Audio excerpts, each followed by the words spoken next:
O desaparecimento de Caleb veio à tona após um acidente em 8 de dezembro com seu pai Estevão, dirigindo o dobro do limite de velocidade com a família.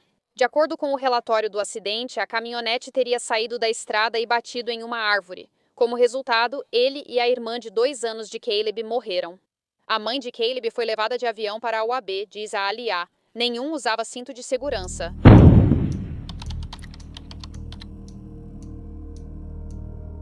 Riley Denise Collins nasceu em 12 de abril de 2022 em Birmingham, Alabama, filha de Stephen Bradley Collins e Wendy Pamela Bailey. Riley era um bebê amoroso e feliz. Ela gostava de pescar com seu vovô, Johnny, e de assistir ao desenho Patrulha Canina. Ela também adorava o Mickey e a Minnie Mouse. Um ano após o nascimento de Riley, em algum momento de 2023, seu irmão mais novo, Caleb Rowan Collins, veio ao mundo, mas infelizmente não se sabe muito sobre ele, assim como sobre sua mãe e seu pai. Stephen e Wendy nunca mencionaram o garotinho em suas redes sociais, raramente postando fotos dele. Esta foi a única que eu encontrei. E como você pode ver, o rostinho do garotinho mal está visível, embora, pelo que dá para ver, ele parece ter cortes e hematomas. No dia 8 de dezembro de 2024, por volta das 10h30, o pai de Riley e Caleb, 40 anos, estava dirigindo sua Toyota Tacoma em alta velocidade quando bateu em uma árvore no condado de Fayette, na rodovia 73 no condado de Fayette, Alabama. Ele estava dirigindo a pelo menos 92 milhas por hora em uma estrada com 45 milhas por hora quando tentou fazer uma curva na pista molhada e perdeu o controle, batendo em uma árvore. No carro com ele estavam sua noiva e mãe de seus filhos, Wendy Bailey, de 22 anos, junto com a filha deles, Riley. Nenhum deles estava usando cinto de segurança e não foram encontrados marcas de frenagem no local. Ou seja, Stephen nem sequer tentou frear para evitar o acidente. Stephen morreu no acidente e Riley, de 2 anos, também foi declarada morta no local. Ela não estava em uma cadeirinha e foi parcialmente arremessada para fora do veículo. Wendy, mãe da menina, sobreviveu ao acidente e foi levada a um hospital local para tratamento. Após esse incidente, um familiar de outro estado informou às autoridades que o casal, na verdade, tinha outro filho, Caleb. Eles queriam saber onde ele estava, pois não estava no veículo no acidente. Por isso, o xerife do condado de Fayetteville emitiu alerta de criança desaparecida. Divulgaram nota à imprensa informando que o menino de 1 ano de Winfield, Alabama, estava desaparecido. Depois pediram ao público informações sobre o paradeiro dele. Caleb foi descrito como um menino branco, loiro e de olhos azuis. Ele tem 76 centímetros de altura e pesa 16 quilos. Embora ele tivesse pouco mais de 1 ano de idade, então eu realmente duvido que ele pesasse tudo isso. Os investigadores, então, realizaram várias buscas na casa da família, que ficava na rodovia 129, na região de Winfield. Além disso, viajaram para Birmingham várias vezes para entrevistar a mãe das crianças, Wendy, enquanto ela estava no hospital. Descobriram então. O Departamento de Recursos Humanos do Alabama já acompanhava a família. Foi dito que tanto Caleb quanto Riley, em algum momento, foram colocados em lares adotivos, e até chegaram a viver com uma família adotiva muito boa também. Depois que as crianças foram devolvidas à própria família, elas ficaram sob a guarda legal do avô de 55 anos, John Elton Bailey, que também passou a morar na casa. Então, como o avô claramente não levou a sério sua responsabilidade de proteger as crianças, ele foi preso e acusado de não comunicar o desaparecimento de uma criança. Ele então ficou detido sob uma fiança de US$ 100.000. Segundo John, o bebê havia sido visto pela última vez em 4 de setembro, mais de 3 meses antes do acidente de carro. A outra filha de João Bailey, irmã de Wendy, afirmou que João foi impedido de falar com a família enquanto morava com Stephen e Wendy. A irmã também afirmou que João era mantido constantemente embriagado por Stephen e Wendy. O que me faz questionar por que o Serviço de Proteção à Criança o considerou uma boa opção como guardião. Uma vizinha da família também relatou que na época do acidente, João apareceu no local. Quando ele chegou, tentou pegar a bolsa da Wendy, provavelmente para pegar o celular dela antes da polícia. Agora, Wendy, mãe das crianças, se recuperou totalmente e poucas semanas após o acidente, em 30 de dezembro, recebeu alta do hospital. Mas, nesse momento, ela não estava livre para ir embora e, em vez disso, foi levada para a cadeia do condado de Fayette, onde foi acusada em conexão com a morte dos 2 filhos. Agora, ela é acusada de causar a morte da filha Riley. além de não ter denunciado o abuso do filho Caleb. Isso porque a mãe admitiu que sabia do que estava acontecendo e não interveio em mais de 2 ocasiões. Quando seu filho Caleb estava sendo fisicamente abusado de forma torturante meses antes do acidente de carro. Em julho de 2024, Wendy recebeu uma mensagem de texto de seu noivo Stephen enquanto estava no trabalho. A mensagem dizia que ele ia matar o pequeno Caleb. Em seguida, veio uma foto de Caleb pendurado por uma corda, com sangue em seu corpo. Depois disso, Stephen enviou outra foto para Wendy. Desta vez, era Caleb deitado de costas no chão, com hematomas graves pelo corpo. Stephen enviou uma mensagem dizendo: "Ele não vai se mexer, me desculpe." Depois mandou outra informando que Caleb agora estava se mexendo. Ao que Wendy respondeu, dizendo que o garotinho parecia apenas exausto, cansado e machucado, e que esperava que fosse só isso. A mãe também contou aos investigadores que, por volta da época em que seu filho Caleb morreu, o que ela estimou ser próximo do dia 29 de setembro, o corpo do menino foi colocado em um saco plástico e depois armazenado em um prédio externo por um breve período antes de ser descartado em um local desconhecido. Desde então, os investigadores vasculharam um galpão que ficava na propriedade da família, assim como a fogueira no quintal deles. Mas mesmo após várias buscas na propriedade e nas áreas ao redor, a polícia ainda não conseguiu localizar o corpo de Caleb.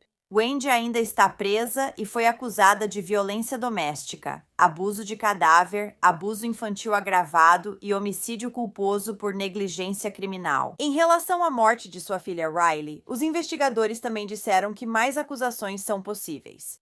Falando sobre Wendy, várias pessoas que a conhecem disseram que ela tem baixo funcionamento e possui dificuldades de aprendizagem. Não que isso seja uma desculpa para o que ela fez de forma alguma. Mesmo que a última vez que Caleb foi visto com vida por seu avô tenha sido em 4 de setembro, houve uma postagem estranha feita pelo pai dele, Stephen, ou como ele se apresenta em um dos seus perfis nas redes sociais, Brad Collins. Ele fez essa postagem em 6 de novembro. Ela dizia: "Nosso filho não está bem, não cresce e tem sérios problemas nas costas. Os órgãos crescem, mas o corpo não. Ele precisará de cirurgia. Mantenham ele em suas orações." Ben enfrenta momentos difíceis e parece que teremos um longo caminho pela frente. A questão é que Stephen fez essa postagem em um perfil novo de rede social, um dos muitos que ele tem. E todas as outras postagens que ele fez nesse perfil não eram públicas. Foi a única não privada. A postagem saiu mais de um mês após Caleb ser dado como morto. Então parece que ele provavelmente estava apenas tentando encobrir de alguma forma o desaparecimento ou assassinato do filho dele. De acordo com um vizinho, Stephen e Wendy informaram que Caleb estava doente recentemente e que ele tinha ido ficar na casa de um parente. No entanto, esse vizinho só sabia de Caleb e nunca tinha visto o menino pessoalmente. Outros membros da família das crianças disseram que estavam completamente afastados de Stephen e Wendy e nem sabiam que Wendy estava grávida de Caleb quando ela estava. Os poucos que sabiam não faziam ideia se Caleb era menino ou menina, porque Wendy e Stephen tinham criado perfis completamente diferentes no Facebook, com nomes diferentes, e não tinham nenhuma foto dele. Lulin cresceu junto e é prima do pai falecido do bebê de 1 ano desaparecido. Ela diz que a família está em um estado constante de luto, já que novas informações sobre a perda do primo e da criança desaparecida continuam surgindo. Porque por mais revoltados que todos estejam, e eu também estou com o que aconteceu, isso não tira a dor e o sofrimento. É uma situação realmente muito triste e horrível, só de pensar no que as crianças passaram. Isso me traz paz de espírito saber que a Pam foi presa? Eu não diria exatamente paz de espírito. Eu quero justiça para o Caleb e para Riley. Não vou dizer que fiquei chocada.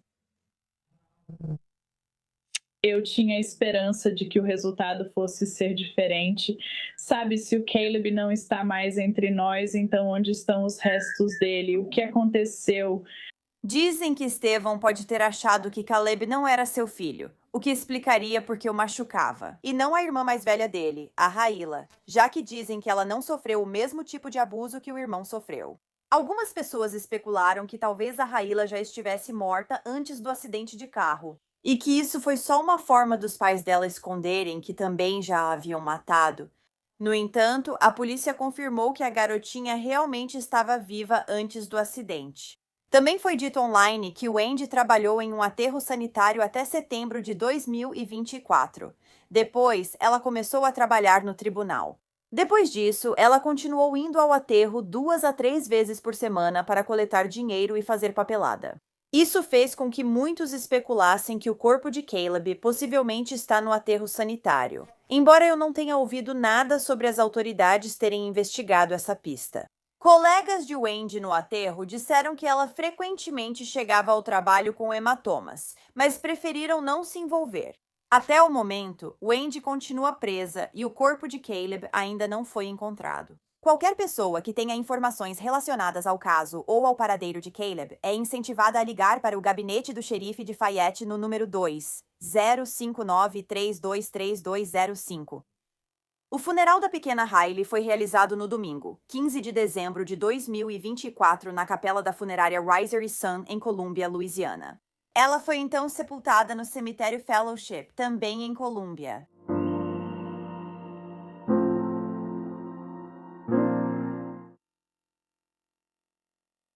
Criminoso e um monstro e tudo isso especialmente, mas estou prestes a te transformar em um herói.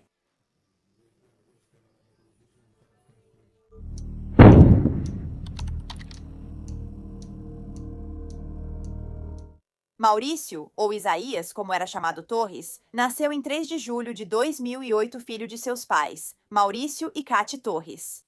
Isaías tinha 10 outros irmãos, incluindo sua irmã gêmea. Ele era um garotinho divertido e carinhoso, que adorava ajudar os outros. Sua cor favorita era laranja. Ele adorava o Homem-Aranha e o filme Toy Story. Também queria ser policial quando crescesse, e suas comidas favoritas eram frango e macarrão com queijo.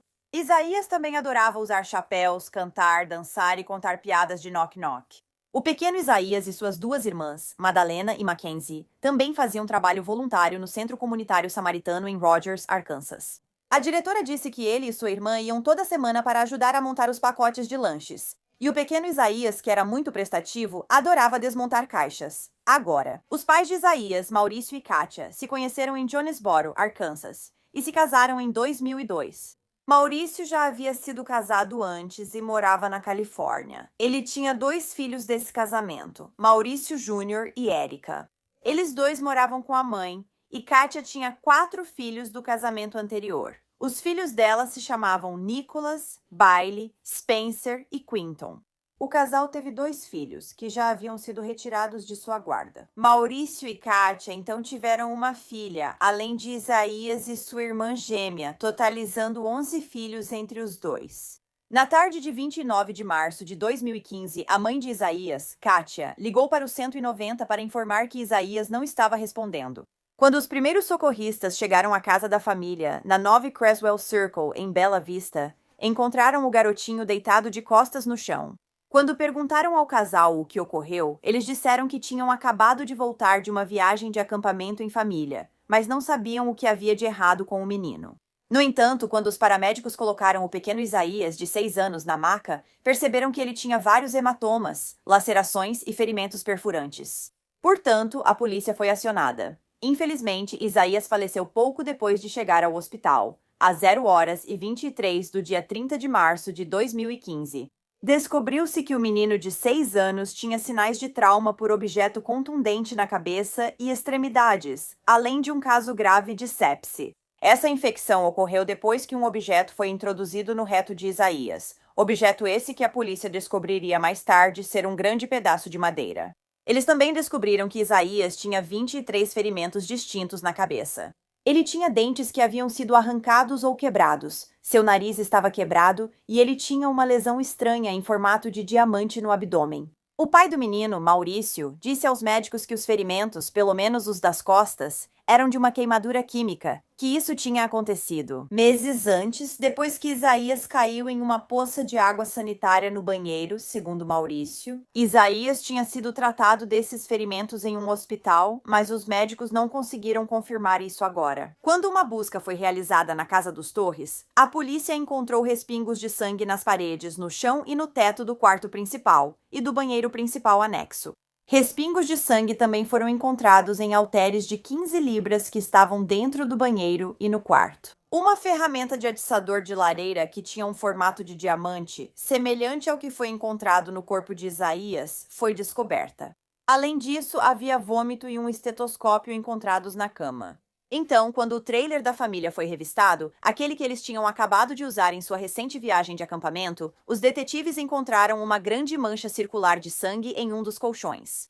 Entre tudo isso, e o fato de que os pais não demonstraram nenhuma reação emocional quando foram informados de que Isaías estava morto, a polícia levou Maurício e Cat à delegacia para interrogatório. Na entrevista inicial, Cat disse que a família chegou em casa por volta das 22 horas no dia anterior e que foi mais cedo, perto das 14h, que Isaías começou a sentir dor de estômago. Ela então, por sua vez, deu a ele um pouco de Pepto-Bismol. De acordo com ela, Isaías estava agindo normalmente quando eles chegaram em casa. Ele até tinha tomado banho e colocado o próprio pijama. Cat afirmou que depois do banho, ela o deixou dormindo no quarto principal, mas quando voltou apenas um momento depois, Isaías não estava respirando. Então, ela entrou em contato com o 911. A mãe também negou qualquer conhecimento sobre os ferimentos de Isaías, sugerindo em vez disso que ele era desajeitado e frequentemente esbarrava nas portas. Segundo ela, Isaías tinha olheiras quando retornaram da viagem de acampamento. Ela também tentou dizer que o nariz dele não estava quebrado, mas sim que sempre foi um pouco torto, e negou qualquer irregularidade. Quando as autoridades confrontaram Cat com as acusações de abuso, ela afirmou que amava seu filho e que nunca o machucaria. De acordo com Cat, ela e o marido nunca brigavam e raramente puniam as crianças. A história de Maurício era semelhante à de Cat sobre a viagem de acampamento e a dor de barriga de Isaías. Ao voltarem para casa, ele contou que deram remédio e garantiram que ficasse hidratado. De acordo com Maurício, porém, Isaías estava muito difícil de acordar no carro quando eles voltaram para casa. E ele não tinha tomado banho sozinho, como Cat havia afirmado, mas sim precisava de ajuda. Mas quando Maurício perguntou à esposa, Cat, se ela achava que deveriam levar o menino ao pronto-socorro, ela disse que não, porque era só uma dor de barriga e não justificava. Ele também negou qualquer conhecimento sobre como Isaías havia se machucado, dizendo que o menininho era apenas desajeitado e que talvez um vírus tivesse sido o que o matou. Ele afirmou que talvez os ferimentos de Isaías tenham sido causados por negligência, mas nunca de forma intencional. Maurício chegou até a especular com os detetives que talvez seu filho tivesse uma condição não diagnosticada, como hipoglicemia ou diabetes, que poderia ter sido um fator em sua morte. Ele disse aos detetives que sua esposa, Kátia, passava mais tempo com Isaías, mas sabia que ela não machucaria as crianças. Então ele afirmou que só era culpado de uma coisa, que era sua incapacidade de salvar seu filho. E ele havia falhado, não só como pai, mas como homem. Após essas declarações, os detetives pausaram a entrevista com Maurício, que ficou mais ansioso nesse tempo. Então, quando retomaram a entrevista, Maurício fez vários comentários insinuando que achava que Kátia o tinha delatado ou o implicado em machucar o filho deles. Então não demorou muito para que o marido e a esposa começassem a se voltar um contra o outro. E enquanto faziam isso, os detetives começaram a descobrir a verdade horrível sobre o que tinha acontecido com Isaías. Cat havia mudado sua história, e agora ela estava dizendo aos detetives que já tinha visto seu marido Maurício machucar o filho deles. De acordo com ela, ele batia nele com os punhos, fios de extensão e um cinto. Ela também admitiu que, em algumas ocasiões, chegou a bater em Isaías com esse cinto, mas disse que não fazia com força suficiente para machucá-lo. As irmãs de Isaías, de 6 e 7 anos, também foram interrogadas na época. Apesar de terem dito às autoridades que Maurício pediu para não falarem da morte de Isaías, elas confirmaram a história do acampamento contada pelos pais. Com algumas diferenças importantes, sendo uma delas que na manhã em que Isaías morreu, uma de suas irmãs acordou e o encontrou amarrado na banheira com cadarços. Cat e Maurício ficaram furiosos com Isaías porque ele comeu um pedaço de bolo. A irmã também lembrou que o pai levou Isaías ao trailer mais tarde e o obrigou a tirar a roupa antes de espancá-lo com um pedaço de pau. Segundo a menina, Isaías precisava se sentar com frequência na viagem, pois não se sentia bem. E quando eles voltaram para casa, Isaías teve que ser carregado do carro. A menina relatou às autoridades que Isaías estava tão debilitado ao chegar em casa que a família precisou ajudá-lo a se despir e a tomar banho, pois ele não conseguia ficar em pé no chuveiro. Depois disso, Kathy colocou o pijama nele, deu algumas vitaminas em goma e chá verde antes de colocá-lo na cama. A menina afirmou que Isaías estava agindo de forma muito estranha nesse momento. Então, em 7 de abril, cerca de uma semana após a morte de Isaías, Maurício, que estava preso sob suspeita de assassinar seu filho, pediu para falar com o capitão da polícia. Isso aconteceu depois que ele descobriu que sua esposa, Kátia, havia solicitado uma ordem de proteção contra ele e agora o culpava pela morte de Isaías. De acordo com Kátia, ela não esteve com a família o dia todo no dia 29, o dia em que o 911 foi chamado. Ela afirmou que por volta das 14h30, ela tinha ido a Lowe's e ficou fora por pouco menos de uma hora. Durante esse tempo, Maurício ficou com o menino. Kátia então disse a uma detetive que tinha medo do marido Maurício e que ele tinha machucado Isaías. Por isso eles estavam lá agora. Quando a detetive foi falar com Maurício, a primeira coisa que ele fez foi reclamar das condições na cadeia. Ele disse que precisava de mais proteína porque tinha acabado de fazer uma cirurgia bariátrica e que estava com frio porque não tinha um colchão adequado. Ah, coitadinho. Depois, ele passou a descrever sua esposa, Kathy, como uma pessoa muito controladora, que era tão responsável pela morte de Isaías quanto ele. Segundo Maurício, a morte do filho foi apenas um acidente durante uma viagem em família. Maurício afirmou que Isaías tinha comido um pedaço de bolo, e isso enfureceu Kathy. Então, como punição, ele forçou um bastão no reto de Isaías e depois o fez fazer agachamentos. Enquanto ele e Kathy assistiam, Maurício chegou a demonstrar o que havia acontecido para os detetives. Enquanto o menino fazia isso, os pais decidiram que ele não estava se movendo rápido o suficiente para o prazer doentio deles. Então Kathy o forçou ainda mais para baixo no bastão. Em seguida, ela tirou o bastão e limpou tudo. Durante a confissão de Maurício para a polícia, ele riu e afirmou que seu filho parecia tão fofo fazendo seus agachamentos, o que é uma das coisas mais doentias que já ouvi. De acordo com o pai, o bastão era algo que eles normalmente usavam para bater em Isaías, porque era a única coisa a qual ele respondia. Como o menino tinha problemas de raiva, ele afirmou: "Você disse que já fez isso uma vez antes, o quê? Quanto tempo antes? Foi neste último domingo?" Nossa, ele normalmente sempre dava umas palmadas. Maurício então colocava a culpa na esposa por abusar não só do Isaías, mas também das duas filhas deles. Ele afirmou que a Kathy não tinha os mesmos problemas com as duas meninas que tinha com o Isaías. Maurício afirmou que sempre tentava impedir a esposa de machucar as crianças quando estava presente. Ele também disse aos investigadores que não acreditava que a Kathy se importasse com ele ou com os filhos deles, e sentia que tinha traído o filho. O motivo pelo qual ela não diz nada É porque ela sabe que está igualmente culpada. Outra coisa que Maurício diria durante essa entrevista foi: "Quando meu filho morreu, uma parte de mim morreu para sempre." No final das contas, tanto Kathy quanto Maurício foram presos e acusados de homicídio qualificado, agressão de primeiro grau e ataque. A questão é que o Serviço de Proteção à Criança já estava envolvido com a família há muito tempo, e eles investigaram várias denúncias de abuso contra os filhos de Maurício e Kathy. Mesmo antes do nascimento de Isaías, de acordo com a filha mais velha de Maurício, Érica Torres, o pai era o pesadelo vivo dela e dos irmãos por muito tempo, depois que a própria mãe dele se divorciou de Maurício. Antes de conhecer Kathy, ele havia perdido completamente o contato com os filhos e teve seus direitos parentais retirados. Sua filha Érica achava que tudo já tinha acabado em relação a ele machucar crianças, mas quando soube que ele tinha tido mais filhos, ela ligou para o irmão, Maurício Torres Jr., e disse que estava apavorada. O que poderia acontecer com os novos filhos do pai deles? Então, em 2004, uma das filhas da Kathy, de um relacionamento anterior, acusou Maurício de tê-la estuprado. A tia da menina fez a denúncia, mas Maurício negou ter tocado a criança de 4 anos de forma inapropriada. E o caso seria encerrado por falta de provas físicas e pelo relato incompleto da vítima, que tinha apenas 4 anos. Maurício foi interrogado pela polícia de Jonesboro poucos meses depois. Em relação a mais acusações feitas pela filha de 4 anos de Kathy na época, a mesma menina.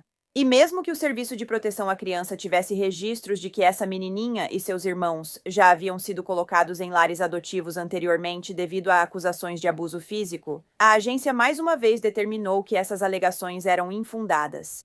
A menina de 4 anos disse aos investigadores que seu padrasto, Maurício, mandou ela não contar para ninguém, e ela nunca contou nem para a mãe. Quando Maurício foi questionado sobre essas acusações, ele afirmou que o pai biológico da menina estava apenas tentando atacá-lo para conseguir a guarda. Kathy concordou com Maurício, dizendo que essas realmente eram apenas as intenções do seu ex-marido. E, novamente, em agosto de 2007, outro relatório foi registrado nos Serviços de Proteção à Criança devido a alegações de abuso, mas também foi encerrado sem que nenhuma acusação fosse feita contra Maurício. Agora, na escola, Isaías era um menino muito feliz e pronto para aprender. Mas à medida que foi crescendo, seu comportamento começou a mudar e ele ficou mais retraído.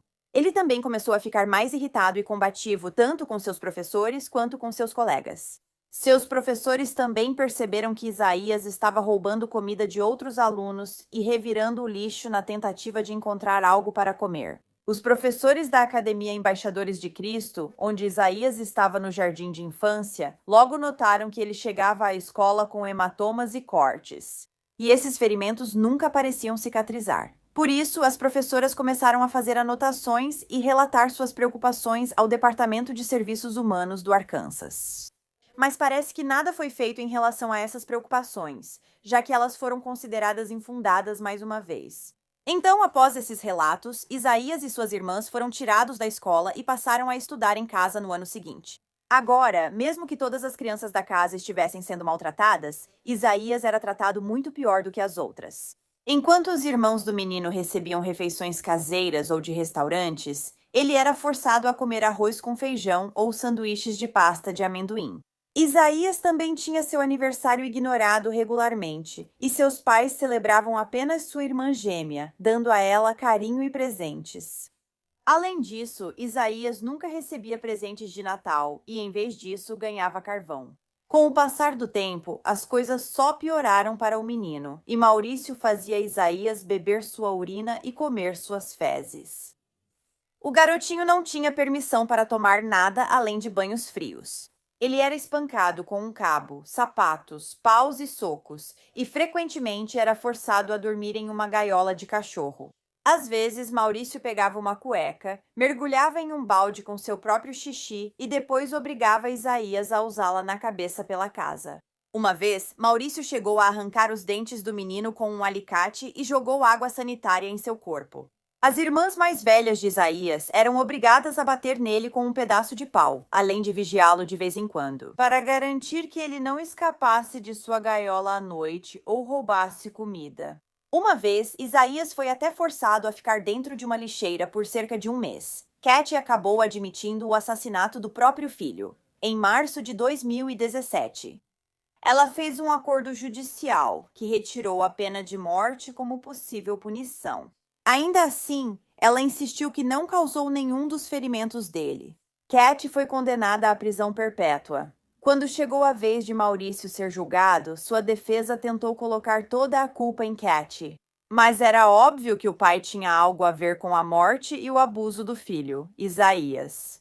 Durante o julgamento, muitas testemunhas foram chamadas para depor, incluindo a família de Maurício, que afirmou que a mãe dele nunca fez parte da vida dele. E o pai dele, Edgar Torres, punia Maurício quando criança, fazendo-o praticar atividades físicas rigorosas, e muitas vezes exagerava nisso. Maurício também era atingido com um cinto se diminuísse o ritmo e era chamado de nomes pejorativos pelo pai. Então, muitos dos filhos adultos e enteados de Maurício subiriam ao banco das testemunhas para descrever o horror que suas vidas tinham sido quando moravam com Maurício. Todos os que testemunharam acusaram Maurício de abusar fisicamente deles. Ele batia neles, chutava, jogava-os de um lado para o outro e frequentemente puxava e arrastava-os pelas orelhas. O filho de Maurício, Maurício Torres Jr., relatou que certa vez não conseguiu calçar os sapatos rápido o bastante.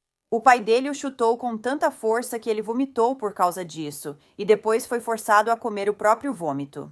Ele também afirmou que o pai trancava ele e o irmão em um quarto e os obrigava a brigar um com o outro. Quase todos os filhos de Maurício também afirmaram que ele os obrigava a praticar atos sexuais com ele e entre si. Algumas das testemunhas disseram ao júri que chegaram a ser estupradas com objetos. Parecia que Maurício machucar seus filhos era algo muito comum na casa. Os filhos adultos também disseram ao júri que Maurício era o pai dominante no relacionamento, mesmo que ele tenha tentado parecer o oposto durante o interrogatório policial. Ao final do julgamento, Maurício Torres foi condenado pelo abuso e morte de seu filho Isaías, e em novembro de 2016 foi sentenciado à morte. No entanto, em 2019, isso foi anulado devido a uma questão técnica na sentença. A Suprema Corte do Arkansas declarou que o abuso sexual de Isaías não poderia ser usado como base para buscar uma condenação por homicídio capital. Mas então, em março de 2020, Maurício foi novamente condenado pelas acusações. No entanto, isso foi declarado como um julgamento nulo depois que o enteado de Maurício pulou do banco das testemunhas e tentou atacá-lo. Durante sua sentença, Maurício voltou ao tribunal em fevereiro de 2023 e implorou ao júri para não condená-lo à morte. Ele então foi condenado pela terceira vez e sentenciado à prisão perpétua sem possibilidade de liberdade condicional. Uma mulher chamada Amy Gorley, que não tem ligação com Isaías ou sua família, mas acompanhou os julgamentos de Maurício, criou o Fundo de Bolsas Memorial Isaías Torres em sua memória. Esse fundo apoia financeiramente alunos do Programa de Estudos de Defesa da Criança na Faculdade Comunitária do Noroeste do Arkansas. O funeral de Isaías foi realizado pouco depois de sua morte, na casa funerária Emerson em Jonesboro, Arkansas.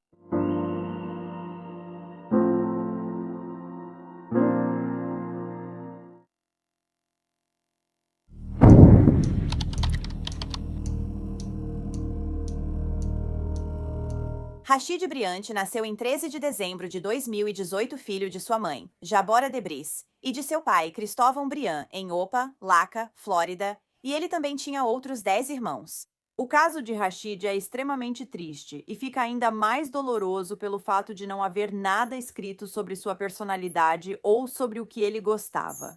Também não houve nenhum memorial, nenhuma vigília e nenhum obituário adequado escrito para Rashid. Antes de Rashid nascer, seus pais, especialmente a mãe Jabora, já eram conhecidos pelos serviços de proteção à criança da Flórida. O histórico do DCF começou lá em junho de 2004, quando ela testou positivo para maconha no nascimento do seu segundo filho. No ano seguinte, o DCF recebeu denúncia de que 2 crianças pequenas brincavam do lado de fora da casa de Jabora sem supervisão. No nascimento do seu terceiro e quarto filho, em 2010 e 2011, Jabora novamente testou positivo para maconha. Agora, como isso já era algo recorrente nesse ponto, a família foi encaminhada para uma agência privada para receber serviços. Foram feitos 2 relatos na linha direta do DCF em abril de 2013. O primeiro dizia que Cristóvão tinha dado um soco em Jabora na barriga enquanto ela estava grávida. E o segundo foi um relato de que Cristóvão estava fugindo da polícia enquanto segurava um de seus filhos pequenos nos braços e depois o jogou dentro de um carro.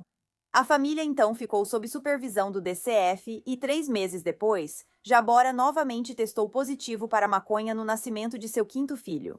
Esses resultados de drogas, junto com alegações anteriores, fizeram os serviços de proteção à criança retirarem as crianças de casa. Desta vez, porém, as crianças foram devolvidas aos pais em menos de um mês, no dia 8 de agosto, e um juiz continuaria supervisionando a família a partir de então. Também houve relatos, antes do nascimento de Rashid, de que a casa era imunda e de que um parente que frequentemente cuidava das crianças fumava metanfetamina na frente delas. O DCF também havia sido informado de que a casa não tinha água, havia baratas por toda parte, as crianças não estavam indo à escola, nem tomando banho, nem se alimentando adequadamente.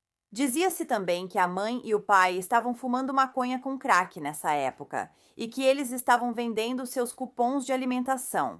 Outro relato dizia que Cristóvão deu um soco no rosto do filho mais velho e o jogou contra uma cerca. E havia ainda outro relato dizendo que Jabora, sua irmã e o filho mais velho haviam espancado um vizinho e que os 2 adultos foram presos. Então, assim como o extenso histórico no DCF, Jábora e Cristóvão também tinham longas fichas criminais. Jábora já havia sido presa 26 vezes antes da morte de Rashid, incluindo agressão agravada, arrombamento, roubo de carro, assalto à mão armada, sequestro e agressão com arma letal. O histórico de Chris é menos extenso, mas ainda assim é significativo. Ele já havia sido preso 14 vezes, incluindo acusações de fraude, negociação de bens roubados, posse de cocaína, violência doméstica, agressão, roubo, furto qualificado, arrombamento e abuso infantil. E quando eu disse que a casa estava suja, não era apenas suja, diziam que era inabitável. As crianças aparentemente dormiam no chão. A casa inteira cheirava a fezes. E em certo momento, quase todas as crianças tinham uma infecção de pele aberta, vermelha e em carne viva. Então, em 2018, o ano em que Rashid nasceria, o DCF receberia mais de meia dúzia de denúncias sobre os filhos de Jábora e Chris, o que resultaria em 2 investigações. Durante essas investigações, foi observado que a água da família estava novamente ou ainda cortada, e Jábora não havia pago o aluguel há 2 meses. Chris estava na cadeia na época. Outro relatório, que ocorreu em agosto de 2018, alegava que as crianças, agora eram 8, frequentemente ficavam sem supervisão, e a de 15 anos é que ficava responsável. No entanto, o DCF não ofereceu nenhum serviço à família nesse momento. A própria mãe de Chris até contou aos investigadores do DCF que seu filho e sua nora não estavam cuidando direito das crianças e estavam usando drogas. Ela também informou que as crianças mais velhas não iam à escola. A mãe de Chris também incentivou um dos filhos de Chris e Gibora, um dos mais velhos, a conversar com o DCF. E ele relatava que a mãe dele não tinha dinheiro nem comida. Ele afirmou que a mãe dele usa drogas, bate nele com as mãos e o agride no estômago e nas pernas. Pouco antes do nascimento de Rashid, o DCF recebeu um relatório de que a família estava morando em um carro. Chris e Jábora negaram, alegando que estavam em um motel próximo, mas não apresentaram provas. E, finalmente, em 22 de novembro de 2018, todos os 8 filhos de Jábora e Chris foram levados sob custódia do DCF no mês seguinte. O bebê Rashid nasceria em 13 de dezembro, apenas 2 dias depois de ter nascido. Os serviços de proteção à criança o levariam sob custódia, e ele moraria com uma família adotiva, enquanto seus irmãos ficariam com a avó paterna. No entanto, Jábora e Chris queriam todos os seus filhos de volta, então concordaram em fazer vários cursos de parentalidade, além de participar de sessões de terapia. Eles concordaram em conseguir emprego e oferecer moradia estável às crianças. Assim, em agosto de 2019, um juiz concedeu aos pais visitas supervisionadas, seguidas de visitas nos finais de semana. Esse plano dependeria muito da vigilância das avós paterna e materna das crianças, que estavam frequentemente na casa. Elas deveriam ficar atentas a sinais de uso de drogas ou abuso infantil e relatar essas suspeitas imediatamente a um gerente de caso ou à polícia. A ordem do juiz também estabeleceu planos de contingência caso um ou ambos os pais se comportassem de maneira inadequada ou agressiva durante uma das visitas. Se isso acontecesse, a visita seria imediatamente encerrada. Qual é o sentido de permitir a visitação se essa é uma possibilidade tão clara?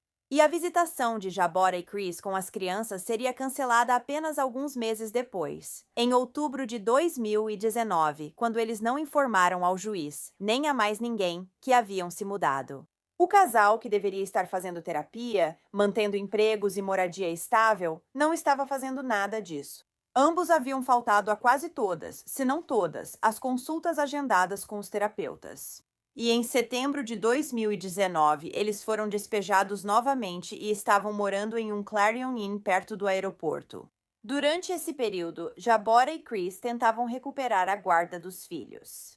Um juiz negou a reunificação deles, e Jábora ficou tão chateada que se recusou a ir a uma visita com as crianças. Isso faz sentido. Você ama tanto seus filhos que quer tê-los de volta, mas fica com raiva e decide não vê-los por algum motivo. Eles não fizeram isso, mesmo que nada tivesse mudado. Em janeiro de 2020, um juiz permitiu que Chris e Jábora voltassem a ter visitas supervisionadas com seus filhos. E então, uma supervisora de uma agência privada de gerenciamento de casos, que estava supervisionando os filhos do casal para o DCF, recomendou que as crianças fossem reunidas com os pais, dizendo que as condições para o retorno haviam sido cumpridas por Jaborah e Chris. Desculpa, o quê? Mas isso absolutamente não era verdade, porque nos 15 meses em que as crianças estiveram sob custódia do Estado, os pais de Rashid não fizeram absolutamente nada do que o juiz havia pedido que eles fizessem. E desde então, Chris conseguiu evitar todas as consultas de terapia dele, em vez de dizer: ok, você não fez isso, você não pode ter seus filhos de volta. A juíza decidiu, em vez disso, simplesmente tirar isso do plano dele e ele não era mais responsável por ir à terapia. Eles também, no mesmo mês, janeiro de 2020, pararam de pagar o aluguel novamente. Então, entre setembro de 2019 e janeiro de 2020, eles foram despejados. Tiveram que morar em um carro ou motel, conseguiram um novo lugar e, novamente, decidiram parar de pagar o aluguel. De acordo com registros confidenciais do DCF, essa reunificação das crianças com os pais não foi apoiada, já que o motivo da remoção não havia sido resolvido. A advogada do Chris alegava que as crianças foram retiradas dos pais apenas por estarem sem moradia. Ele disse que os pais agora tinham novamente um lugar para morar e que as crianças queriam estar com eles. Primeiro de tudo, espero que esse não tenha sido o motivo da remoção. Duvido que essas crianças queiram algo com os pais. E logo ficarão sem moradia, pois pararam de pagar o aluguel novamente. Então a juíza concordou com a advogada da Chris e decidiu permitir que as crianças fossem reunidas com os pais. No entanto, a juíza Bacara, que estava supervisionando a família, não seguiu a recomendação do DCF de que as crianças deveriam ser devolvidas aos pais gradualmente e não todas de uma vez. Eles pediram que ela começasse devolvendo apenas uma das crianças mais velhas. Em vez disso, ela ordenou que Rashid e 3 de seus irmãos fossem devolvidos aos pais imediatamente. As outras 5 crianças seriam devolvidas após 2 meses. A juíza disse que era do melhor interesse das crianças estarem com os pais e que diria aos pais de Rashid que eles não poderiam voltar aos velhos hábitos. Bem, na verdade, não são velhos hábitos porque eles nunca mudaram. E eu não acho que conversar com eles vá adiantar porcaria nenhuma. Então, em 28 de fevereiro de 2020, Rashid, junto com 3 de seus irmãos, foi devolvido aos pais e as crianças foram mandadas para casa sem nenhum serviço de apoio. Para ajudar Jaborah, os pais também receberam, nessa época, visitas liberais e sem supervisão com as outras 5 crianças. E cerca de um mês depois, para surpresa de todos, Jaborah daria à luz seu 10º filho. Ela havia negado anteriormente no tribunal que estivesse grávida, e apenas 3 semanas após o nascimento de seu 10º filho, o juiz decidiu devolver as crianças restantes para ela. E foi registrado em um arquivo do DCF que esse novo bebê foi considerado em um lar seguro. Em agosto de 2020, apenas alguns meses depois que Rashid e as 3 primeiras crianças haviam sido devolvidos para casa aos pais, os assistentes sociais interromperam toda a supervisão deles. É o que dizem os registros. Não havia nenhuma avaliação contínua da segurança das crianças realizada a cada mês, apesar das regulamentações federais exigirem isso. E em outubro de 2020, uma juíza ordenou que toda a supervisão de toda a família fosse encerrada.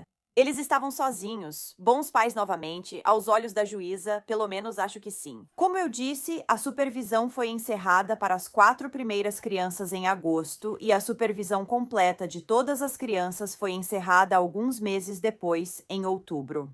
No entanto, em maio de 2020, antes de qualquer uma dessas datas, Rashid quebrou a perna e Jaborah deu 3 versões diferentes sobre como isso aconteceu. Primeiro, ela disse que ele foi colocado no cercadinho por um dos irmãos. No entanto, depois foi encontrado um texto para a irmã dela, dizendo que, abre aspas, bateu nele. 6 dias depois, Jaborah enviou mensagem para outra tia. Uma foto da perna de Rashid muito inchada, cerca de 2 semanas depois que Jaborah mandou mensagem sobre os ferimentos de Rashid. Ele ficou 2 semanas com a perna quebrada, sem tratamento médico até então. Uma voluntária da família, defensora das crianças que já vinha trabalhando com a família, percebeu o ferimento na perna do menininho e relatou isso à assistente social responsável pelo bem-estar infantil. A assistente social ligou para Jabora e insistiu que Rashid precisava ser levado ao hospital, e finalmente ela concordou e o levou. A assistente social decidiu encontrar Jabora e Rashid no hospital, mas Jabora já tinha uma terceira versão da história pronta e esperando.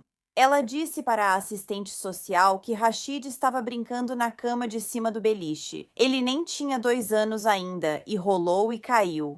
Jabora também mentiu para o médico quando chegou lá, dizendo que Rashid só tinha machucado a perna 2 dias antes da consulta, em vez das 2 semanas que realmente haviam se passado.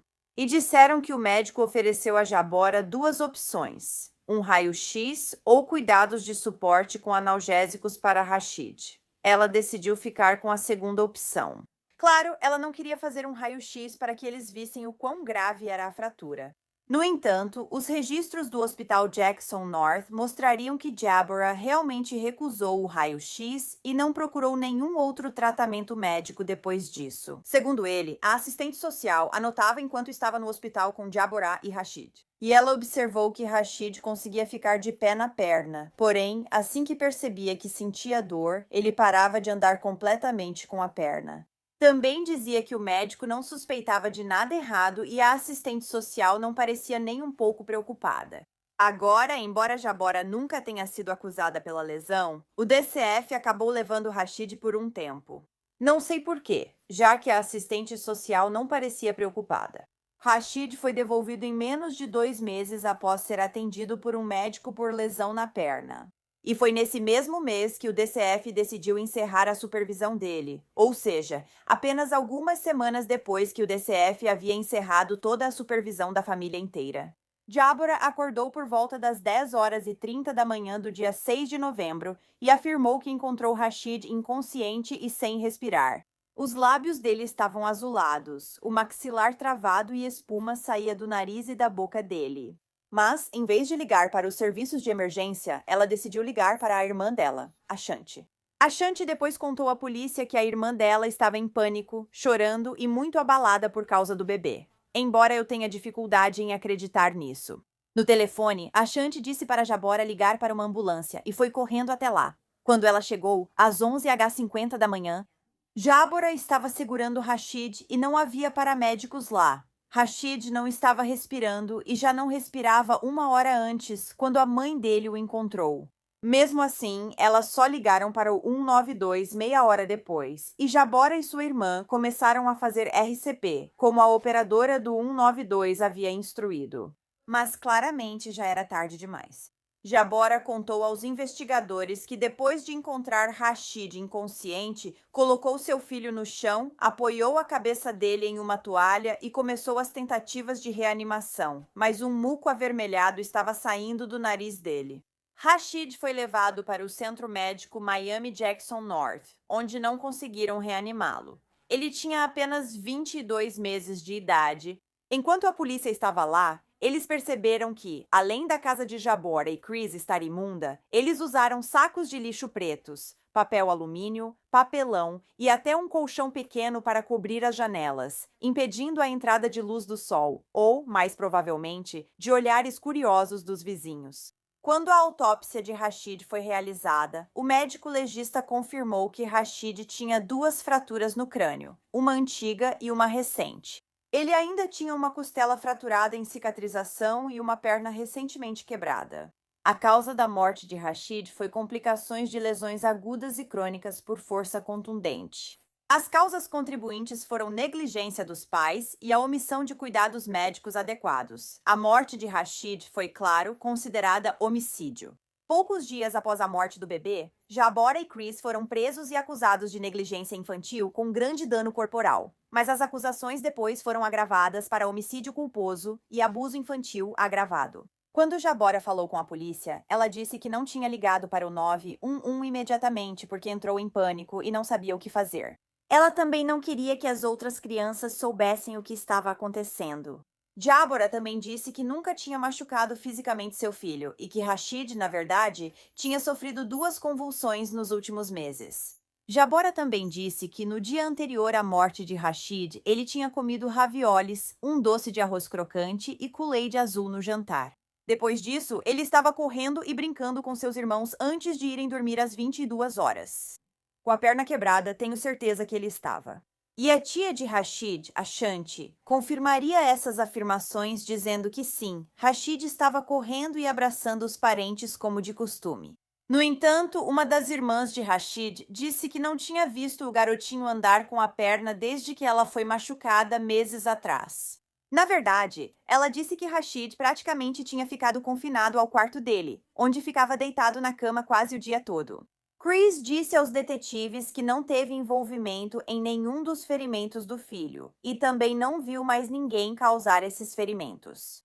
No entanto, ele disse que poderiam ter sido os irmãos dele, e na época da morte de Rashid, a família estava novamente enfrentando uma ordem de despejo. Agora, alguns dos irmãos mais velhos de Rashid iriam conversar com a polícia e contar o que tinham testemunhado acontecendo na casa. O irmão mais velho de Rashid contou à polícia que Chris batia em Rashid e fazia com que os irmãos de Rashid fizessem o mesmo. Chris e Jabora também faziam as crianças segurarem a cabeça de Rashid debaixo d'água. E as crianças obedeciam porque tinham medo de que, se não fizessem isso, seriam elas as espancadas nas últimas semanas de Rashid. O irmão dele relatou que a pele dele parecia que ia cair e o estômago estava afundado. Ele também disse que ele e seus outros irmãos tentavam dar comida e cobertores para Rashid escondido, sempre que os pais não estavam olhando. Todas as crianças da casa disseram que ouviam Rashid chorando por apanhar, e o choro dele só levava a mais agressões.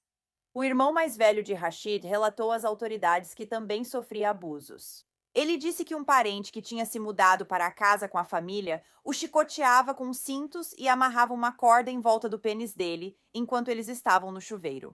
O irmão mais velho de Rashid disse às autoridades que notou algo errado na perna de Rashid cerca de 2 meses antes de sua morte.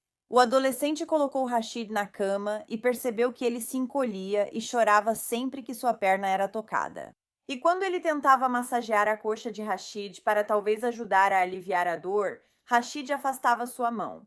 E quando o adolescente contou sobre o machucado para sua mãe, Jabora massageou a coxa, o que claramente o machucou, e fez com que ele andasse com a perna machucada. O irmão, que na época tinha 16 anos, também descreveu outro incidente que ele chamou de o derrame. Rashid, que estava comendo ravioli, vomitou tudo em cima da cama. Momentos depois, ele percebeu que o garotinho estava deitado de costas, com as pernas para cima, rígidas e tremendo. Quando isso aconteceu, Jabora colocou uma colher na boca de Rashid, porque a língua dele tinha grudado no céu da boca, disse ela. Rashid chorou por cerca de 20 minutos e o irmão dele disse que não se lembra se a mãe procurou algum tratamento médico. Depois disso, vou dizer que não.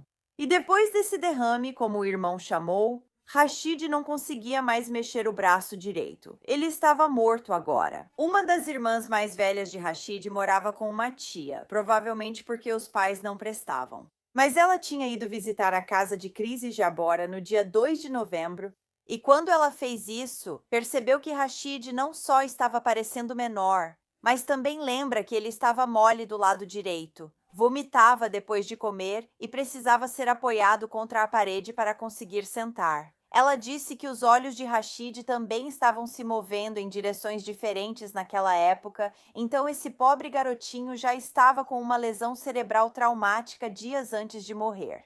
Poucos dias após a morte de Rashid, os administradores estaduais de bem-estar infantil pediram a guarda dos irmãos restantes. E nesse processo, dizia que Rashid havia morrido após sofrer múltiplos ferimentos devido a abuso severo e negligência médica, enquanto estava sob os cuidados dos pais. Agora, de acordo com a lei da Flórida, o DCF deve divulgar seus registros quando uma criança morre por abuso ou negligência dos pais, mas a Agência de Bem-Estar Infantil da Flórida violou essa lei. E eles se recusaram a divulgar os registros de Rashid ao público. Não consigo imaginar por quê, dizendo que a causa da morte de Rashid ainda não havia sido determinada como sendo por abuso ou negligência. ao contrário do que eles estavam alegando no pedido de custódia das outras crianças. Então, o Miami Herald, assim como cerca de uma dúzia de outras empresas de mídia e grupos de defesa, processaram os administradores do departamento do DCF em fevereiro de 2022, quando eles se recusaram a divulgar os registros. A juíza que estava cuidando do caso reconheceu que o DCF tinha um trabalho difícil. Mas ela também observou que a agência tinha amplas evidências de que o garotinho havia sido abusado. Do relatório da médica legista, assim como dos relatórios da polícia de Miami-Dade e do Ministério Público Estadual. A juíza então ordenou que o DCF entregasse esses registros à mídia e ao público em 1º de março de 2022. E, aparentemente, o DCF também investigou uma discrepância entre fotos de Rashid que haviam sido inseridas em um sistema interno de acompanhamento de casos e os dados de rastreamento por GPS que estavam embutidos nas fotos. E essa discrepância levantou a possibilidade de que a assistente social, na verdade, não tenha ido ver a família nos dias e horários que disse ter ido. E, em uma ocasião, um e-mail da agência diz que a assistente social copiou e colou informações de uma visita anterior à residência para documentar os resultados de uma visita posterior. E por volta da época em que as crianças tinham sido devolvidas para Chris e Deborah, o arquivo do caso do DCF dizia que a casa estava limpa e arrumada quando Rashid morreu. Menos de 11 meses depois, havia buracos e marcas nas paredes, lixo no chão e mofo no chuveiro e na banheira. Roupas e outros pertences eram guardados em sacos de lixo. Os colchões não tinham lençóis. O teto estava com vazamento. Havia o que parecia ser uma mancha de resíduos humanos ou sangue em um colchão, cobertor e parte do chão. Era uma bagunça caótica. Então, a assistente social que estava trabalhando no caso de Rashid foi colocada em licença não remunerada uma semana após a morte de Rashid. Ela foi então demitida em 2 de dezembro de 2020. E apenas 5 meses antes, essa assistente social em particular havia sido elogiada em uma avaliação de desempenho por trabalhar com Deborah e Chris para que seus filhos fossem devolvidos a eles. E inacreditável ou não, dado tudo o que já ouvimos. Nesse momento, Deborah daria à luz seu 11º filho enquanto estava na prisão. Christopher Bryant e Deborah Dury se declararam inocentes das acusações. Eles agora aguardam julgamento e estão sendo mantidos presos sem direito à fiança. O funeral de Rashid foi realizado em 7 de dezembro de 2020 na Capela Funerária Trinity. Ele foi então sepultado no Cemitério Memorial Dade.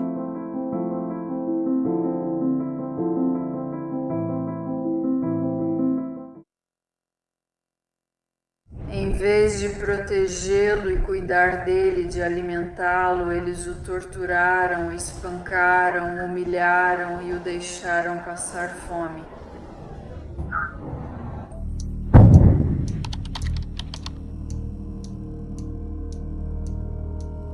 Antônio ou Tony? Carlito Ranova nasceu em 15 de junho de 2014, filho de sua mãe, Estefânia Bainton, e de seu pai, Emílio Ranova Sr. Ele também tinha 5 irmãos. Tony cresceu em Columbus, Montana, mas na época desta história morava em Great Falls, Montana. Ele amava animais, fazer as pessoas rirem, o Mickey Mouse e brincar na lama com seus caminhões monstros e carrinhos. Diziam que Tony era adorável, gentil e que ele sempre tinha um sorriso no rosto. Os pais biológicos de Tony, Stephanie e Emílio, que faziam parte da tribo Crow, tinham antecedentes criminais e também já haviam ocorrido vários casos de violência doméstica entre os dois. Em abril de 2008, policiais de Billings responderam a uma denúncia de agressão no apartamento do casal. Stephanie, que estava grávida na época, teria tentado impedir Emílio de beber bebidas alcoólicas. E ele respondeu a isso chutando e socando a barriga dela. Ele foi acusado de agressão por esse incidente e depois, em outubro de 2009, Emílio foi novamente acusado de agressão. Dessa vez, Emílio atacou sua irmã e deixou hematomas e cortes no rosto, pescoço e mãos dela. Stephanie e uma das crianças pequenas do casal estavam presentes durante o ataque. Então, em agosto de 2012, Stephanie foi acusada de sequestro após fugir com as crianças em um veículo. Essas crianças eram parentes e Stephanie foi acusada de colocá-las em perigo ao levá-las a um quarto de hotel onde havia uso de metanfetamina. A acusação de sequestro foi retirada mais tarde naquele ano, quando Stephanie também foi acusada de roubo de dinheiro. Em abril de 2014, Emílio foi acusado pela 3ª vez de agressão. Dessa vez, Stephanie estava grávida de 6 meses e ele puxou uma pistola para ela. Ela também relatou que Emílio a atingiu na cabeça e tentou atropelá-la com sua caminhonete durante esse incidente em particular. Stephanie e Emílio, na verdade, não eram um casal. Eles terminaram em novembro de 2013, depois que Stephanie deu à luz 2 filhos deles e estava grávida do terceiro, Tony. O casal, claro, acabou voltando a ficar junto depois. E também, em 2014, Emílio foi acusado de roubo qualificado quando ele e outros 3 homens entraram em uma casa onde uma mulher e seu filho de 18 meses estavam dormindo. Todos usavam máscaras e estavam armados com rifles após invadirem a casa. No entanto, eles perguntaram à mulher onde estava a cerveja e então só roubaram um telefone antes de irem embora. Emílio foi condenado por roubo, obrigado a fazer curso de controle da raiva e se registrar como infrator violento. Então, quando Tony nasceu em junho de 2014, ele nasceu com síndrome alcoólica fetal, e ambos os pais dele também estavam presos na época. Assim, com apenas 3 dias, Tony foi para um lar adotivo. Os novos pais adotivos de Tony, ironicamente chamados de Christy e Jeff Foster, já tinham acolhido outras crianças no passado. Os Foster tinham muito amor para dar, porém nunca conseguiram ter filhos biológicos, então estavam sempre acolhendo novas crianças. Os Foster haviam acabado de se mudar da Flórida para Montana quando decidiram acolher mais uma criança. Pouco depois, Tony ficou sob seus cuidados. Quando Tony foi morar com os Foster, eles logo se apaixonaram por ele e decidiram adotá-lo como filho. Mesmo que a assistente social tivesse dito aos Foster que era improvável os pais biológicos de Tony recuperarem a guarda. Era improvável que os Foster adotassem o garotinho permanentemente. Embora crianças indígenas em lares adotivos possam ser colocadas temporariamente com famílias não indígenas, sabe-se que é muito difícil para elas serem adotadas por uma família não indígena. Independentemente de a criança viver ou não na reserva, independentemente de quanto ou quão pouco DNA indígena a criança tenha, e até mesmo independentemente dos desejos dos pais biológicos da criança. Por isso, seguindo a orientação da assistente social, os pais adotivos levavam Tony com frequência a powwows e outros eventos culturais indígenas, viajando até longas distâncias para participar. A assistente social disse ao casal que teriam mais chances de adotar Tony se provassem à nação Crow que manteriam contato com suas raízes e cultura. Era ótimo para Tony ir a esses eventos, já que diziam que ele adorava danças e tambores. Agora, mesmo que os Fosters amem Tony incondicionalmente, ele podia ser difícil de lidar às vezes devido à sua síndrome alcoólica fetal. Tony podia dar trabalho. Durante as crises, seus pais adotivos o seguravam até que se acalmasse, e depois ele agia como se nada tivesse ocorrido. Os Fosters não acreditavam em palmadas ou qualquer outro tipo de punição violenta. As coisas pareciam estar indo bem com Tony na casa dos Fosters. Até mesmo a família estendida deles o adorava. Mas em 2018, os Fosters descobririam que o Tribunal Tribal Crow estava providenciando para que Tony voltasse aos pais biológicos e fosse retirado da casa atual. E devido ao fato de os Fosters não serem membros da tribo, eles receberam muito pouco processo judicial. Eles não puderam comparecer ao juiz e tiveram que se comunicar apenas por uma assistente social da tribo. Apesar de todos os esforços e do amor deles por Tony, os Fosters foram informados de que não poderiam ficar com ele, segundo o juiz tribal. E isso é uma citação. Eu jamais serei a primeira juíza Crow a deixar um casal branco adotar uma criança Crow. E essa parte realmente me deixa perplexa e me irrita profundamente. Por que isso é aceitável? Porque ela assinou a sentença de morte dele. Então, por ordem dessa juíza, Tony foi apresentado aos seus pais biológicos, que ele nunca tinha conhecido antes. Não está claro o que Tony achou disso, porém. Os pais adotivos eram os únicos pais que ele conhecia. Ele estava com eles desde os 3 dias de vida. Eles eram sua mãe e seu pai. Tony estava sendo devolvido aos pais biológicos porque eles haviam sido recentemente liberados da prisão. Entretanto, Stephanie e Emílio precisavam cumprir liberdade condicional primeiro.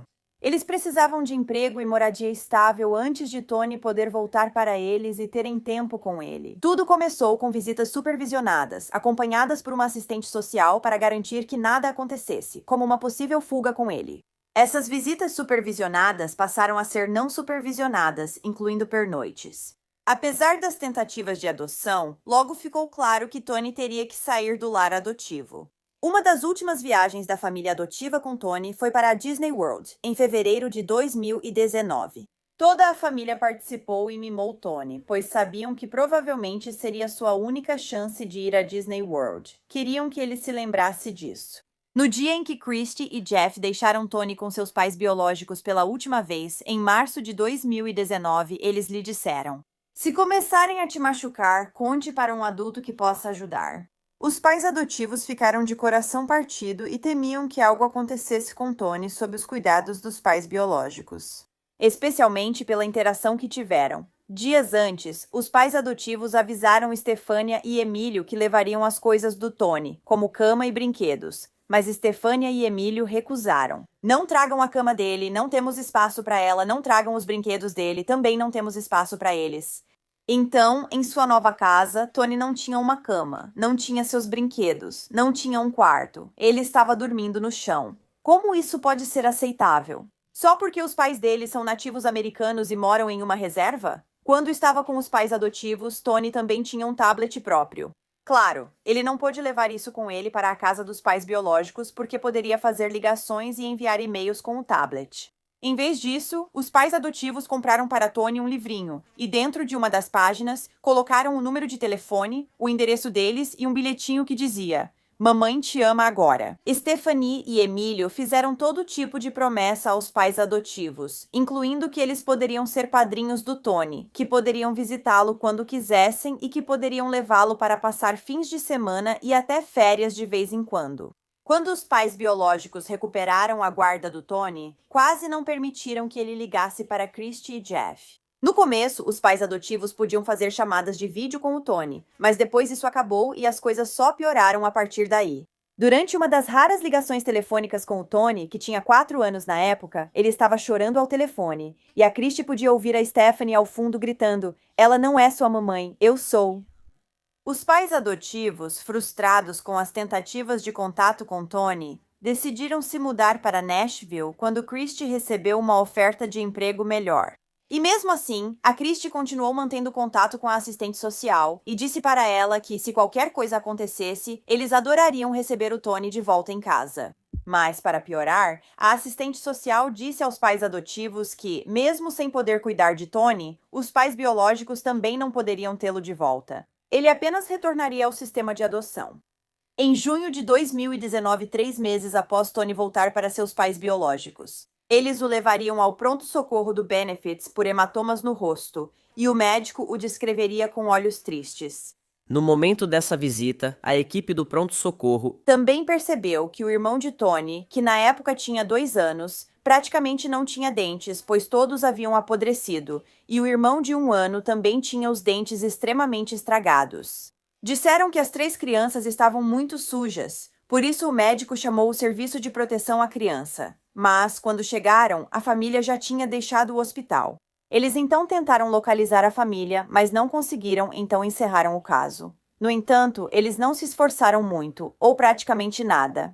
Porque na época, tanto Stefania quanto Emílio estavam em liberdade condicional, então eles teriam o endereço deles, assim como os números de telefone. Então, no dia 20 de novembro, às 9h07 da manhã, Stefania fez uma ligação para o 190 dizendo que seu filho Tony estava deitado no chão sem responder. Enquanto os socorristas iam ao local, uma atendente do 190 orientou Stefania a fazer reanimação cardiopulmonar. Segundo relatos, ela contou à atendente que Tony sangrava pela boca e entrou em pânico. Quando os policiais de Great Falls chegaram ao prédio onde Tony morava, próximo à escola primária Valley View, encontraram o menino deitado no chão do quarto. Ele não respondia e sangrava pelo nariz e boca. E quando os paramédicos chegaram logo depois, fizeram RCP em Tony, mas ele continuava sem responder e acabou sendo declarado morto no local. Os primeiros socorristas no local notaram que Stefania ficava muito abalada por um tempo e depois se acalmava completamente, enquanto Emílio não parecia nada abalado, sem reagir como um pai deveria após uma tragédia dessas. Inicialmente, a polícia achou que havia massa encefálica nas roupas de Tony. No entanto, depois descobriram que era algum tipo de cola que havia sido usada anteriormente para fechar algum tipo de laceração na cabeça dele. O ferimento tinha o tamanho de uma moeda de prata. Tony estava coberto de hematomas e suas pernas pareciam anormais e talvez quebradas. Ele também estava muito magro e desnutrido. Tony tinha ido ao médico em fevereiro de 2019, quando ainda estava na casa da família adotiva. E naquela época ele pesava saudáveis 20 quilos. Porém, quando foi encontrado morto, estava com apenas 14 quilos. Tony foi privado de comida e espancado até a morte. Não foi um acidente. Quando os policiais vasculharam o apartamento após a morte de Tony, eles encontraram sangue espalhado por dentro, assim como na borda da banheira.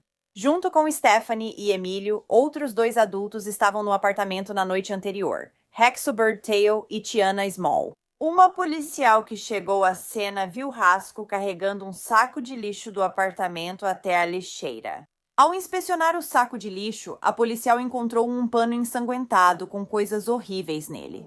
Quando questionados sobre levar esse lixo, encontraram recipientes de bebidas alcoólicas e roupas. Haskell disse à polícia que tinha limpado o apartamento porque não queria que parecesse sujo quando eles chegassem, como se eles se importassem. A outra visitante da noite anterior, Tiana Small, também conversou com a polícia. Ela relatou que na noite anterior, o grupo tinha bebido várias caixas de cerveja e Twisted Tea. Ela disse que, em um momento, Tony saiu da cama e foi punido por isso. Stephanie e Emílio levaram o garotinho para o banheiro. Lá, eles deram um banho frio nele. Emílio ficou lá dentro com Tony, e Stephanie saía para chamar a irmã dela. E então, aparentemente, Haskell entrou no banheiro com Emílio porque Tiana disse que depois ouviu Emílio e Haskell batendo na criança, com Haskell incentivando Emílio e chamando Tony de nomes horríveis. Tiana então contou à polícia que depois precisou usar o banheiro, e Emílio disse a ela que Tony ainda estava lá dentro, quando ela entrou. A princípio, ela não viu Tony, apenas notou que o chuveiro seguia ligado sem vapor, indicando que ainda era água fria. Tiana então viu Tony, que parecia muito triste, como ela disse, e estava segurando garrafas muito grandes e pesadas acima da cabeça como punição. Tiana também contou à polícia que essa era uma punição que Stephanie costumava usar com o garotinho, e ela gravava isso para o próprio prazer doentio ou algo assim. Durante a noite, Tiana e Stephanie saíram para visitar uma amiga.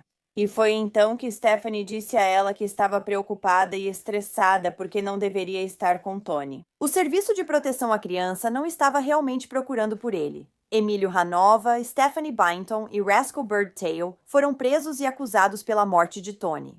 Os 3 foram detidos sob fiança de $500 mil cada. No centro de detenção do condado de Cascade, os irmãos de Tony ficaram sob cuidados do Serviço de Proteção à Criança. Haskell Birdtail foi acusado de homicídio doloso e de adulteração de provas. Stephanie foi acusada de homicídio doloso, agressão a menor, colocar criança em perigo de forma criminosa e colocar em risco o bem-estar de uma criança. Emílio foi acusado de homicídio doloso, colocar criança em perigo de forma criminosa, colocar em risco o bem-estar de uma criança e agressão a menor. Mais tarde, ele também enfrentou mais 2 acusações de agressão a menor depois que vídeos foram encontrados em seu celular. Nesses vídeos, Emílio e Stephanie podem ser vistos abusando de Tony por ter molhado as calças. Em um deles, dá para ver Tony sendo levado ao banheiro e apanhando repetidas vezes, mesmo depois de já estar no chão. Quando Emílio foi entrevistado pela polícia, ele admitiu que tinha bebido na noite anterior. E quando acordou naquela manhã, ele saiu para fumar um cigarro.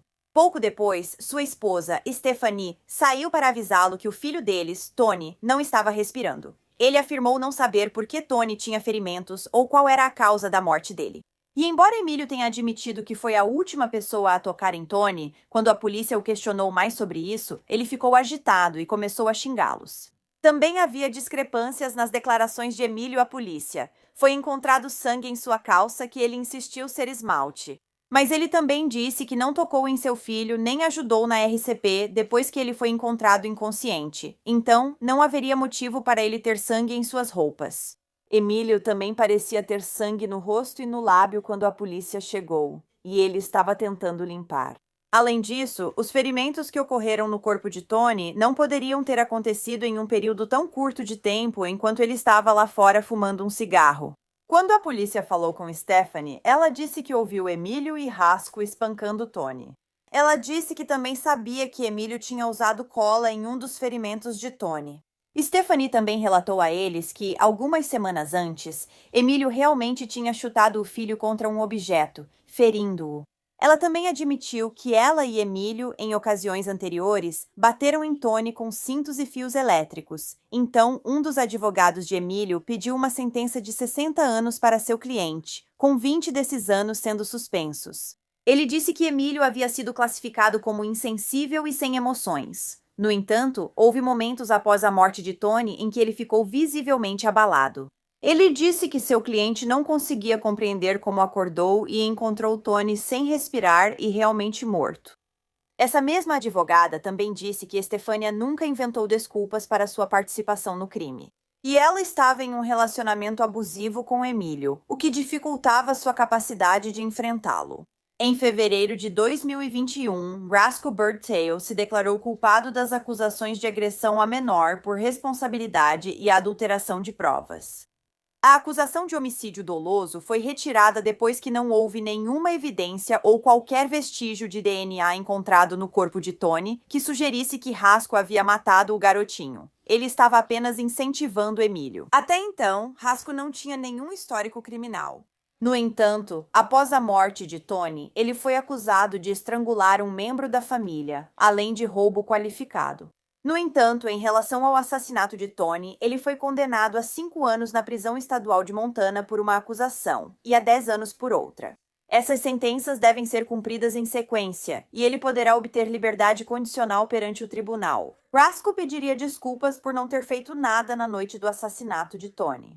No entanto, ele disse que estava preocupado que Emílio fosse atrás da família dele se ele fizesse a coisa certa. Por isso você também estava incentivando ativamente, não é? Na mesma época em que Roscoe fez um acordo judicial, Stefania também fez. O acordo judicial dela alterou a acusação inicial de homicídio doloso para responsabilidade por homicídio doloso, agressão a menor, colocar uma criança em perigo criminalmente e colocar o bem-estar de uma criança em risco. Ela também deveria testemunhar contra o marido no julgamento. A juíza deu a Stephanie Byington 100 anos de prisão sem chance de liberdade condicional por 30 anos pela acusação de homicídio e pelo crime de colocar uma criança em perigo. Ela foi condenada a 10 anos de prisão consecutivos. Emílio Renova, que também iria a julgamento, optou por um acordo judicial. No acordo judicial dele, ele pôde se declarar sem contestação, e em troca, o Estado concordou em não fazer uma recomendação de sentença. Ficou totalmente a critério do juiz, e no tribunal, Emílio disse: "Eu sei que todo mundo acha que sou um monstro ou algo assim, mas eu amava o Tony. Sinto falta dele todos os dias. Eu não me importo com o que as pessoas dizem, ele é meu bebê." Emílio disse que a morte de Tony arruinou a família deles e toda a vida dele. Isso é o que acontece quando você mata uma criança. O que você esperava? Emílio também acabou recebendo 100 anos de prisão sem chance de liberdade condicional. Durante a audiência de sentença, o juiz disse que, apesar do trauma que os réus passaram em suas vidas, nada pode justificar o crime contra Tony. Os dois mais responsáveis pelo assassinato dele foram seus pais, disse o juiz. Em vez de cuidarem dele, eles o torturaram, espancaram, humilharam e o deixaram passar fome como parte de um padrão de abuso que levou à sua morte. E apenas a punição mais severa era adequada para eles. A juíza também disse que Roscoe fez mais do que simplesmente ignorar ou se afastar. Ele, na verdade, incentivou e tentou proteger os assassinos. A tia e o avô de Tony falaram ao tribunal pedindo que tanto Emílio quanto Roscoe recebessem a pena de morte ou prisão perpétua sem possibilidade de liberdade condicional. E Quincy Bad Moccasin, pai de Stephanie Sr., também se dirigiu a Emílio e Roscoe. Ele disse: "Que tipo de pessoa bate em uma criança? Que tipo de monstro poderia fazer o que Emílio fez com o pequeno Tony Bad?" disse Moccasin. Ele também espera que Emílio receba justiça na prisão pelo seu crime. E, na opinião dele, Roscoe é tão culpado pelo assassinato de Tony quanto Emílio. No entanto, ele não tinha nada a dizer sobre sua filha Estefânia, que admitiu ter batido em Tony em algumas ocasiões. Em 24 de novembro de 2019, uma vigília à luz de velas foi planejada em frente ao prédio de apartamentos em Great Falls, onde encontraram o corpo de Tony. As pessoas passaram para deixar flores, brinquedos, cartões e segurar velas. Elas também arrecadaram doações para a creche de Chris e Toby's House em memória de Tony. E, infelizmente, Christy e Jeff Foster só souberam da morte de Tony alguns meses depois que aconteceu. Alguém que morava em Montana e era amigo de Christy e Jeff viu a notícia na TV local, reconheceu o nome e ligou para contar a eles. Os Foster não tinham mais nenhum privilégio legal para obter informações sobre Tony. Nenhum oficial envolvido na investigação ligou para eles. Nenhum assistente social atencioso entrou em contato. E o último desejo dos Foster era poder reivindicar o corpo de Tony. Como os pais dele estavam na prisão e eram culpados de assassiná-lo, os Foster queriam enterrar Tony no Tennessee, dando a ele um funeral digno e podendo visitar o menininho sempre que quisessem. No entanto, a família biológica de Tony ficou com a custódia dos restos mortais dele, e um funeral foi realizado em 26 de novembro de 2019 no cemitério Lodgegrass, em Lodgegrass, Montana.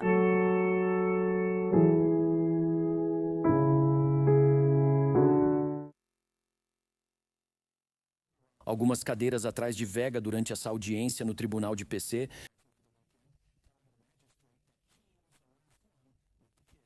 Quem se importa? Eu não me importo. Você está me fazendo parecer uma pessoa ruim.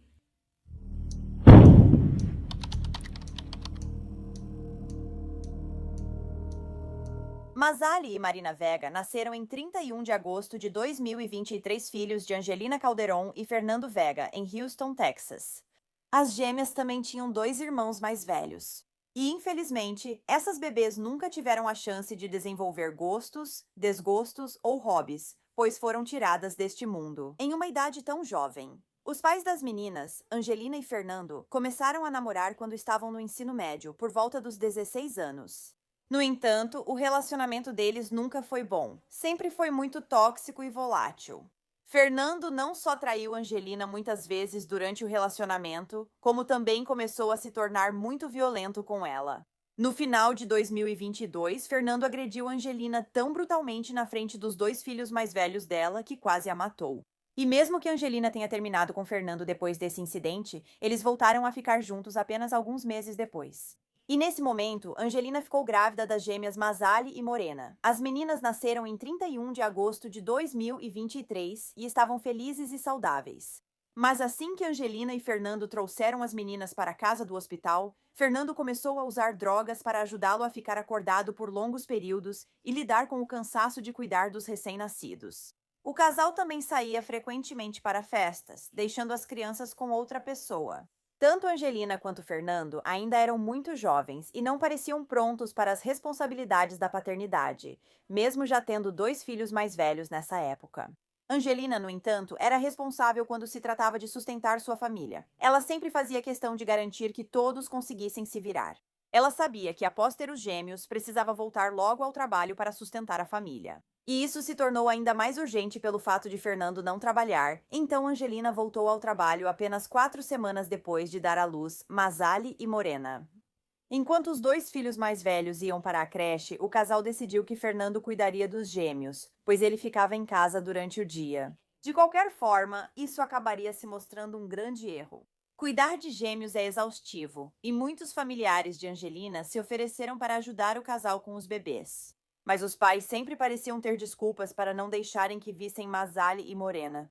Os parentes também tentavam fazer chamadas de vídeo para ver os gêmeos. No entanto, recebiam mais desculpas como "os bebês estão dormindo" ou "alguém mais está cuidando deles". Na época, algo simplesmente não parecia certo. Então, em 4 de outubro de 2023, por volta das 11 da manhã, policiais de Houston foram chamados à casa da família, que ficava na Linden Creek Lane. Uma ligação para o 911 havia sido feita a respeito de Mazzali e Morena. Elas foram achadas inconscientes no berço. Fernando, único em casa com as meninas, ligou imediatamente para os serviços de emergência ao encontrá-las sem respirar. Durante a ligação com a central, Fernando recebeu instruções de RCP e depois afirmou ter seguido as orientações. Quando a polícia chegou à casa, encontrou as 2 meninas deitadas, sem vida, no sofá. Ambas apresentavam descoloração na pele, além de múltiplas escoriações e contusões pelo corpo. As contusões estavam principalmente em suas pequenas caixas torácicas e em seus bracinhos frágeis.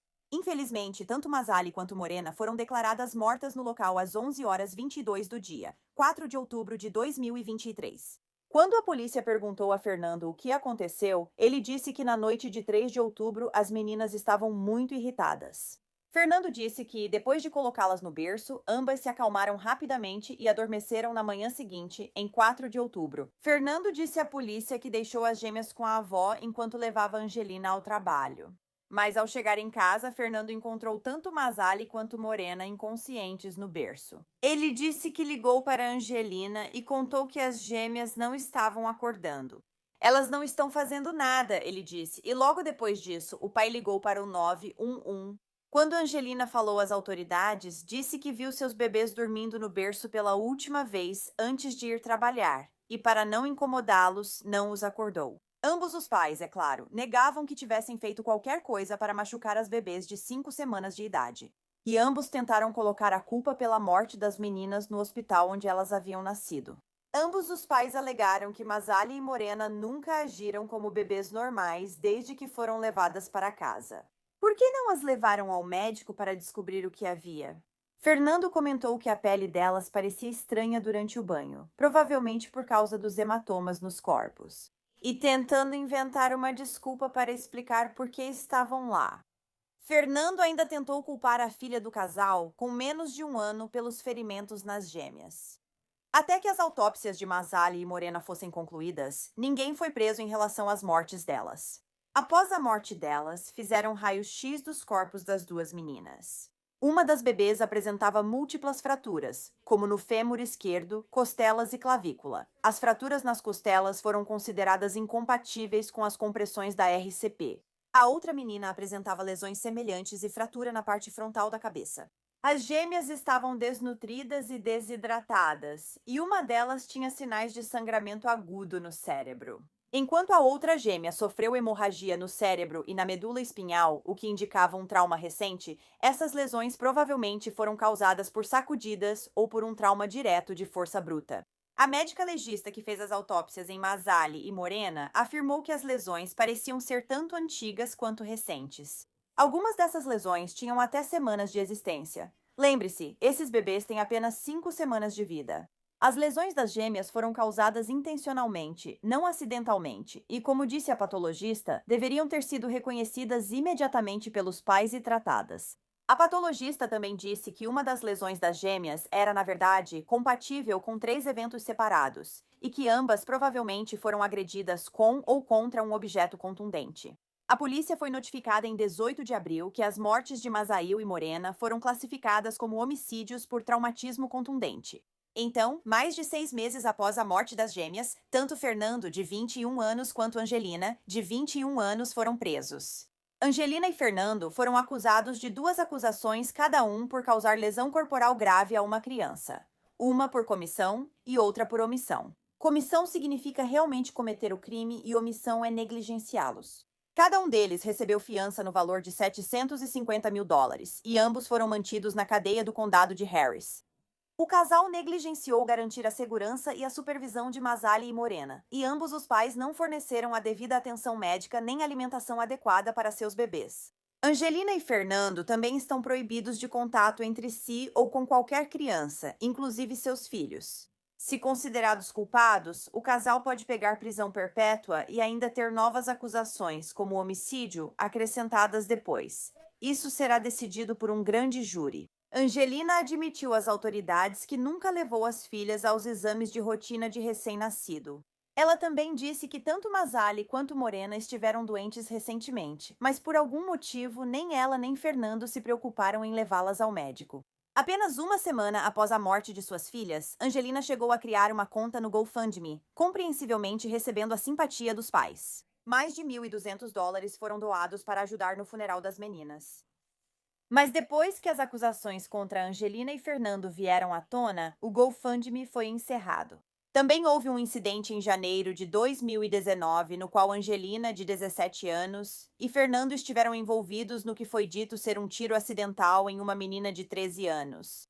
Isso ocorreu na mesma casa onde as meninas foram achadas inconscientes, embora o tiro tenha sido considerado acidental. Um parente do menino que havia sido baleado disse que depois viu Fernando e Angelina se gabando nas redes sociais por terem saído impunes disso. Durante a primeira audiência do casal no tribunal, ambos pediram para que suas fianças fossem reduzidas. Fernando estava em liberdade sob fiança quando foi preso por posse de substância controlada. Durante essa audiência, Angelina também ficou muito emocionada e teve um surto com Fernando, dizendo: eu não me importo, pare de me mandar calar a boca. Calderon gritou de alguns assentos atrás de Vega na audiência preliminar, dizendo ao magistrado que foi o último com as crianças. Eu não me importo. Eu não me importo. Você está me fazendo parecer uma pessoa ruim.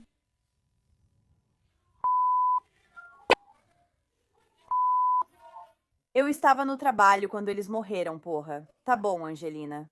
Mas eles também estavam desnutridos e desidratados, o que leva tempo, então você tinha que ter percebido isso. Ambos os pais agora estão detidos sob fiança de $1.500.000, então eles não tiveram nenhuma redução. Na verdade, a fiança foi dobrada. As vidas curtas de Masali e Morena foram marcadas por traumas que os bebês de 5 semanas não conseguiam expressar. Agora, a família de Angelina está dividida sobre se deve apoiá-la ou não. Quando a mídia tentou falar com os parentes de Masali, Morena e Angelina, um dos familiares disse: "É a vontade de Deus", e não deu mais explicações antes de fechar a porta.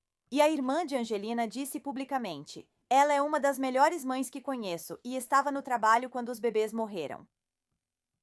Como ela poderia ser uma boa mãe se deixava os bebês passarem fome? A irmã de Angelina contou que mais tarde naquele dia, quando as meninas morreram, Angelina chorou dizendo: "Eu não sei o que ele fez com elas." Sara Calderon, tia-avó de Missali e Marina, acredita que, embora sua sobrinha Angelina não tenha ferido fisicamente as meninas, ela deveria ser responsabilizada pelas outras coisas que a polícia encontrou, como o fato de que as duas bebês estavam desnutridas e desidratadas. Sara também disse que sua sobrinha merece o que vier, se as acusações forem comprovadas. "Eu não me importo se você é da família ou qualquer coisa assim", disse Sara. Aquelas bebês não mereciam passar pelo que passaram. A tia de Angelina, Sara, quer justiça para as gêmeas, e ela não acredita que nem ela nem as gêmeas terão paz até que isso aconteça. Ela disse: "Elas eram muito amadas. Foi difícil quando morreram. Não consigo acreditar nem parar de pensar no que passaram." Obrigada por ouvirem a história de Missali e Marina hoje. Como é possível machucar e matar não apenas um bebê, mas 2 recém-nascidos e ainda negligenciá-los por semanas antes disso? É deplorável e repugnante. A vida dessas pobres meninas foi cheia de dor e sofrimento quase todo o tempo em que estiveram neste mundo, e elas e sua família merecem justiça. Então, se você gosta de True Crime e quer ouvir isso de mim, não se esqueça de clicar no botão de inscrever-se aqui embaixo e ativar as notificações também. Assim você saberá quando eu postar um novo vídeo, geralmente 2 vezes por semana. Obrigada por assistir ao Mundo Cruel. Até a próxima. Se cuidem. Tchau.